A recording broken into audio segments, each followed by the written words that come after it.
নদীর কুল ভাঙে কুল ভরে এই তো নদীর খেলা গো সকালবেলা দলির ফকির সন্ধ্যাবেলা নদীর কুল ভাঙে কুল ভরে এই তো নদীর খেলা সকালবেলা দলির ফকির সন্ধ্যাবেলা জ্ঞানী ছাড়া বুঝে তারা জ্ঞানী ছাড়া বুঝে তারা শুধু সারা নাদানকে বুঝেতে পারলে আছে কি ধরা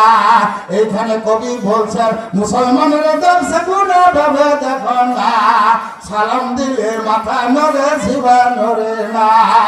মুসলমানের দর্শে গুণে ভেবে দেখো না নামা নামা মসু রাখে দাঁড়িয়ে রাখে না মুসেন্ডেলে নালা বেড়ায় যা দাঁড়ির খবর নাই দাঁড়ি নাই মুস নাই মাদ্রাসা জিন্দেগিতে পড়ে নাই স্কুল কলেজে পড়ে নাই তারা বলে আসে যে রাসূল তাহলে চিন্তা করে দেখেন না বাবারে জিন্দেগিতে মাদ্রাসা মসজিদ কলেজে পড়ে নাই পাড়া দেয় নাই নামাজ নাই বন্দেগি নাই কোনো কিছু নাই তারা বলে আসে যে রাসূল বাবারে হক্কানি পীর ধরা যায় যাচ্ছে হক্কানি পীর ধরা যায় যাচ্ছে